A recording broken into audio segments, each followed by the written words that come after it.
A new trade deal with the UK that will reopen British markets for American companies. All that Britain demands in return is that we keep these two. No! No! I refuse! I'm sick of it! Now for the tricky part.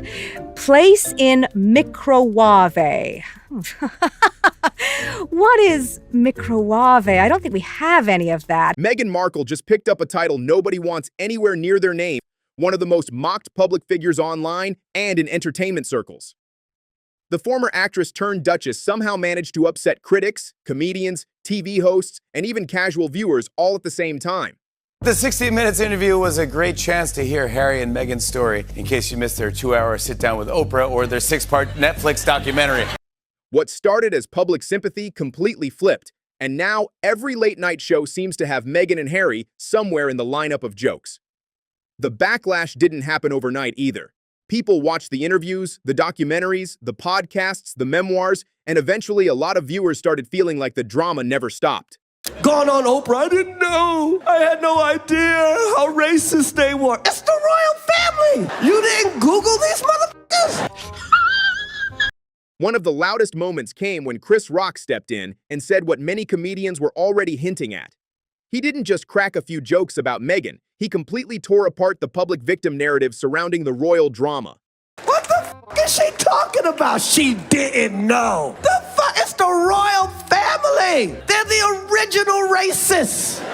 Chris basically pointed out that marrying into a royal institution that has existed for centuries and then acting shocked about controversy made absolutely no sense to him.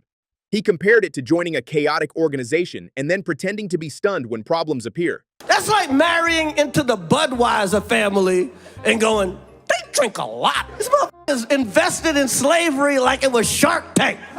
The audience instantly reacted because it was blunt, direct, and exactly the kind of thing most celebrities were avoiding saying out loud. Then things got even messier when Chris addressed the controversy surrounding comments about what Harry and Meghan's future child might look like. They're so racist. They wanted to know how brown the baby's gonna be. I'm like, that's not racist. Because even black people want to know how brown the baby gonna be. Shit. According to him, the situation was turned into something much bigger than what many people believed it originally was.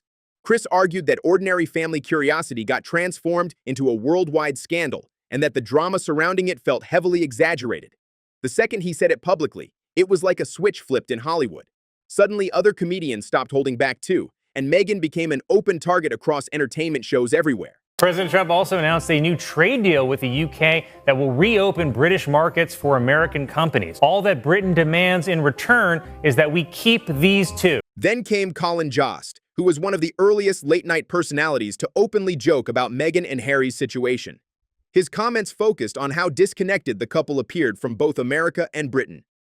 The running joke became that neither side fully embraced them anymore, leaving them stuck in an awkward middle ground with no clear identity. Elon built electric cars, he's going to Mars. Why isn't he even involving himself with Twitter? It would be like if the Prince of England gave it all up just to marry an actor from Suits. Critics started saying Harry gave up his royal role, family relationships, and public image for a lifestyle that only brought nonstop headlines and controversy. NBC has announced plans for a spin-off to the hit series Suits. It will focus on Meghan Markle's character's struggle to balance her legal career while also caring for an unemployed immigrant. Once Saturday Night Live started treating the couple like recurring sitcom characters, the public mockery reached a completely different level. Just a great series about a rich, white, dysfunctional family, all scheming. Oh no, that's The Crown. That's The Crown. I'm sorry. Things escalated again when Joe Coy hosted the Golden Globes and immediately aimed jokes at Meghan and Harry without hesitation. Award show hosts usually stay careful to avoid backlash, but Joe clearly didn't care. How great was Imelda Staunton in The Crown? Wasn't she amazing? Her portrayal of the Queen was so good. Prince Harry called her and asked her for. He joked that the couple had become the rich, white, dysfunctional family without any interesting plot twists left to keep people invested. Turns out Prince Harry and Meghan Markle will still get paid millions of dollars for doing absolutely nothing. And that's just by Netflix. Then the Netflix deal became another huge punchline online. Millions of dollars were attached to projects that many viewers still struggled to describe or even remember watching. Late-night TV kept piling on after that. Jimmy Kimmel mocked the couple's explanation for leaving royal life and joked that their reasoning sounded completely unbelievable to critics. Harry said racism was a big part of their decision to leave, which you know things are bad at Buckingham Palace if they came to America to get away from racism. Then he turned his attention to Harry's memoir, calling out how bizarre it looked to publicly complain about privilege while making money from exposing personal family drama on television and in books. Prince Harry, whose memoir just broke the Guinness record for fastest-selling nonfiction book of all time. The story of Prince Harold and his frozen yogurt slinger is so popular, they're now releasing a version for kids. I don't know if you know about this. It's a twist on The Princess and the Pea. It's called The Prince and the Penis, and it's... And when Jimmy Fallon started mocking Meghan's luxury lifestyle content, things somehow became even more embarrassing. Why does Meghan Markle make her own pretzel bags? They don't know why. That's interesting. She takes it from one bag and puts it in another bag. It's another bag. And that confuses people. The now infamous pretzel bag moment exploded online because people saw it as the ultimate example of celebrity disconnect and rich person awkwardness gone completely viral. The 60 Minutes interview was a great chance to hear Harry and Meghan's story in case you missed their 2-hour sit-down with Oprah or their 6-part Netflix documentary. They just couldn't stop doing interviews. First, it was the Oprah special, then the Netflix documentary, then more magazine features, more podcasts, more television appearances, and suddenly even 60 Minutes joined the list. At some point, people stopped seeing it as speaking their truth and started seeing it as nonstop damage control mixed with celebrity branding. Critics online kept asking the same question over and over again. If Harry and Meghan wanted privacy so badly, then why were cameras constantly following them everywhere?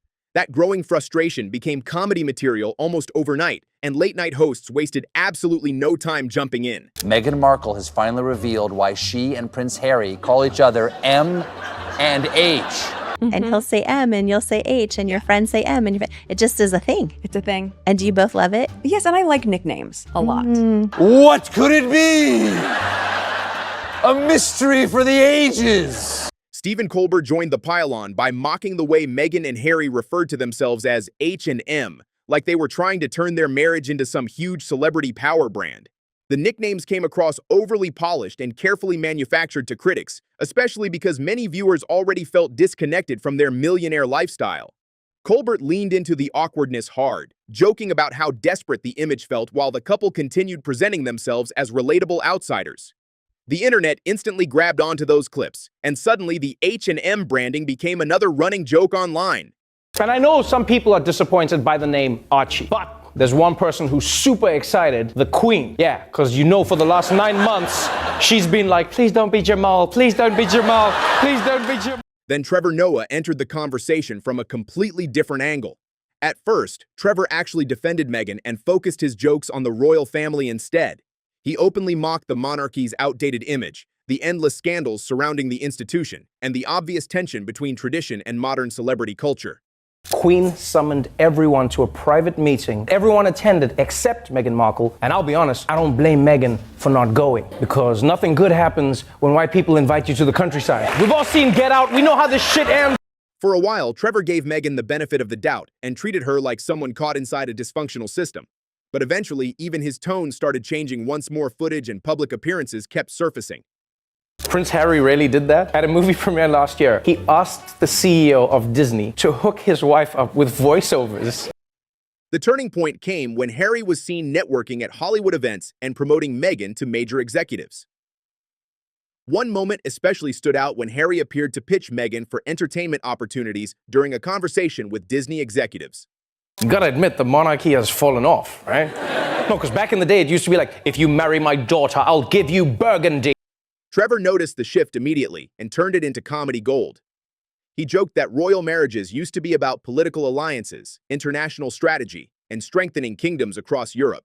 Now it looked like networking for celebrity voiceover deals and streaming contracts instead. And now it's like, my wife actually does a pretty good Timon. You should hear her. Come on, baby, do the thing. Hakuna Matata, do the thing. The contrast was impossible to ignore, and suddenly, even Meghan's defenders started questioning what the couple's real long-term plan actually was. Meanwhile, British comedians came at the situation with even more aggression, because for them, this drama hit much closer to home. I said Meghan Markle is, of course, a lifelong feminist, which she's demonstrated by marrying a prince and giving up her job. Jimmy Carr immediately pointed out what many critics saw as Meghan's biggest contradiction. She built much of her public image around independence and feminism, but then walked away from her acting career and fully embraced royal status once Harry entered the picture. That contradiction became one of the biggest talking points across British media, and comedians hammered it constantly. The royal family, right, if you can imagine, they're like our Kardashian. Prince Harry is very much our Kanye. He occasionally dresses as a Nazi, and he f***ed up. Harry's controversial past also kept resurfacing online, with critics arguing that old scandals don't magically disappear simply because public relations teams want people to move on. Then came criticism about money, privilege, and public image. Harry and Meghan say they'd now like to split their time between spending your money in the UK and spending your money in Canada. British taxpayers were already frustrated over royal spending debates, so seeing Harry and Meghan complain publicly while living in luxury only made tensions worse. Simon Brodkin watched the Netflix documentary expecting clarity, but according to critics, the series had the opposite effect entirely. I watched the Harry and Meghan Netflix documentary. Now, I'll be honest with you, before I watched it, I was not a fan of theirs. But now I've actually heard their side of the story, I hate them. Some viewers who originally felt neutral toward the couple walked away even more irritated because they felt the series became overly dramatic and performative instead of informative. They started off and they're making interesting points about racism and misogyny. Then they start calling each other H&M, and I just thought, oh, do f*** off. Harry's emotional storytelling style especially became a major target for comedians, with many joking that the constant intensity actually made other royal family members appear calmer and more reasonable by comparison. Harry starts describing this one date with Meghan as the night, let me quote you here, me and M pulled the pin on a fun grenade. I actually started rooting for Prince Andrew. The backlash kept growing from there. Critics mocked everything from royal etiquette mistakes to the couple's public complaints about security, privilege, and media treatment. Harry says, how do you explain to someone who just started dating that they have to curtsy to your own grandmother? How do you explain that you bow to your grandmother and that you will need to curtsy, especially to an American? Like, that's weird. And I'm thinking, maybe just tell her that your grandmother is the fucking queen. Kelly Osbourne openly criticized what she viewed as celebrity victim behavior, arguing that wealthy public figures complaining from mansions simply didn't connect with ordinary people struggling financially. I think Harry's a twat. He's a whining, whinging, complaining, woe is me, I'm the only one that's ever had mental problems. Like, my life was so hard. Everybody's life is hard. Yeah, you were true. the prince of a goddamn country who dressed up as a Nazi, and now you're trying to come back as the Pope? Suck it.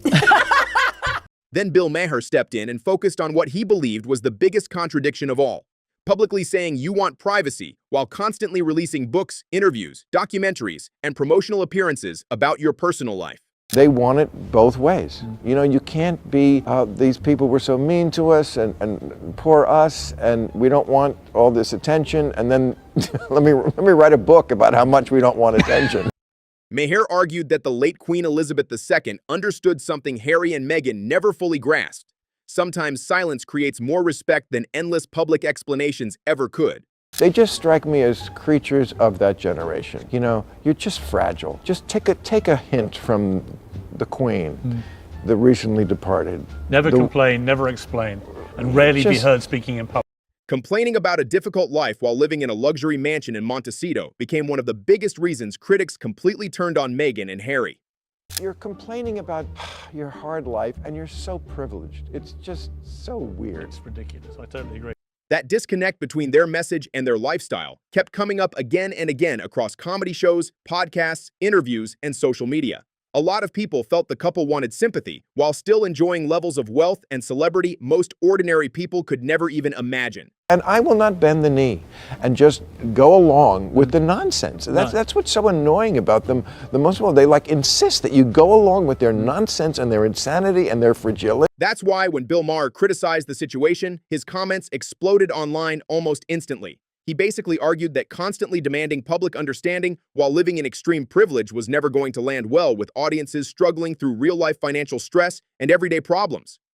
She wants to be famous. She found the guy to make her the most famous in the world, and now she's over there and she's like, oh, this isn't what I thought What's the point of being famous in a castle?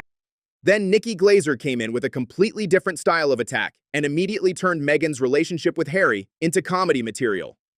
Nikki joked that Meghan found the one relationship capable of giving her more global fame than Hollywood ever could.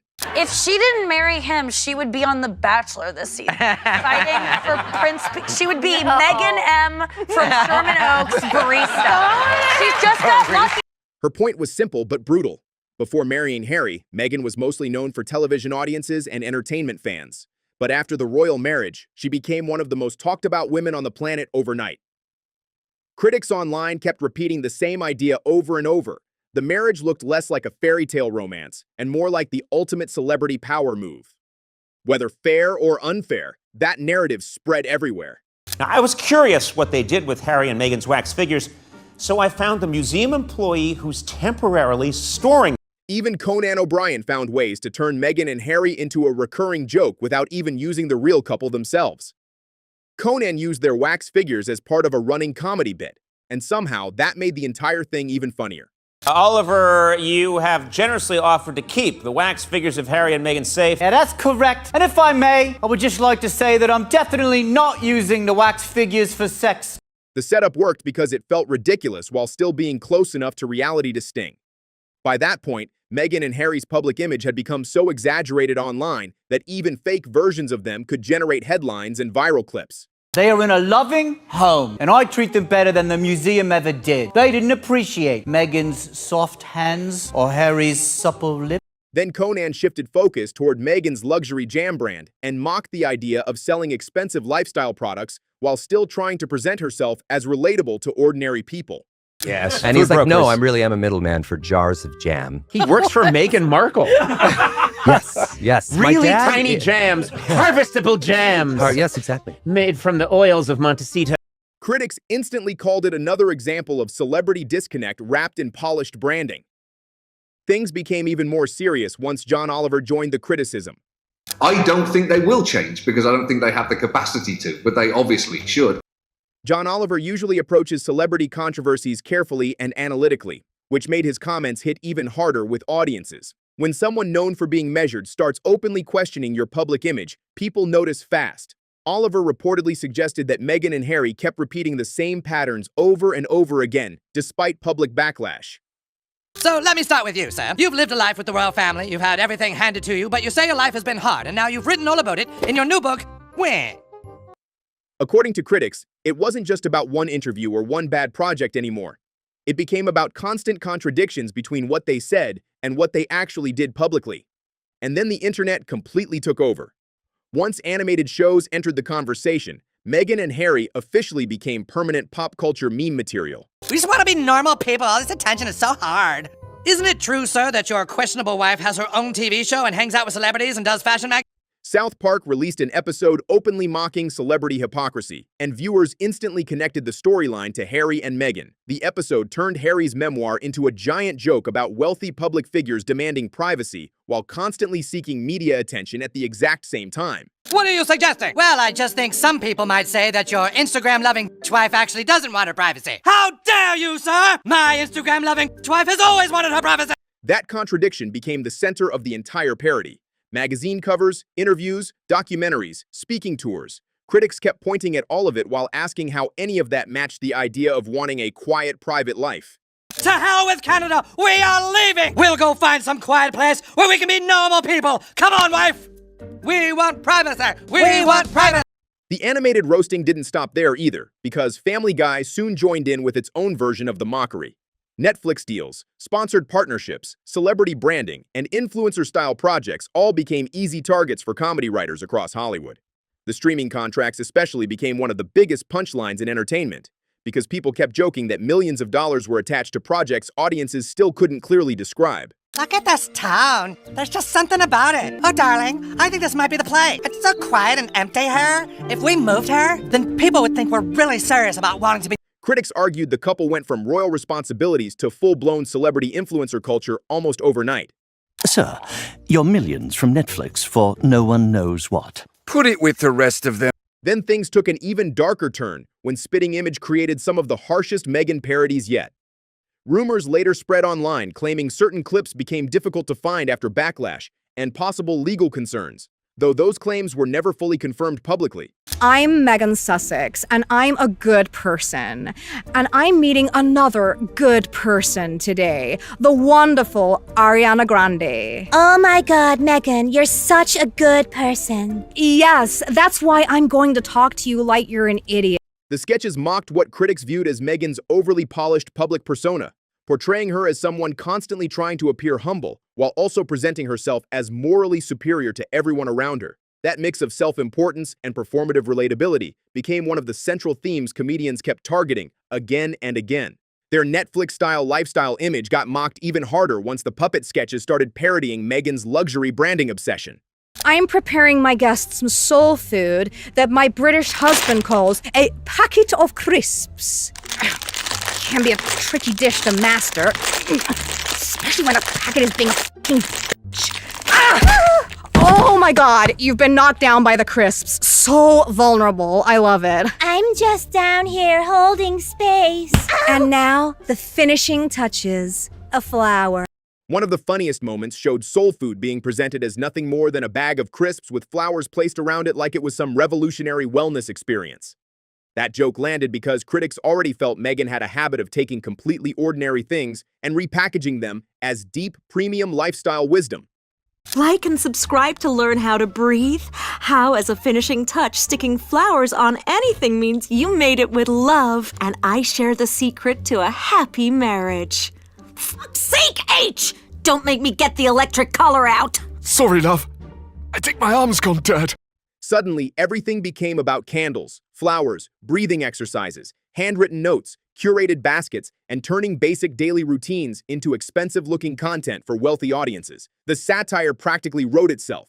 The puppet version of Meghan kept acting like simple life advice was groundbreaking knowledge. Teaching people how to slow down, decorate food, light candles, and breathe deeply was treated like some huge discovery instead of normal everyday behavior. Now for the tricky part. Place in microwave. What is microwave? I don't think we have any of that. Harry? Do we have any microwave?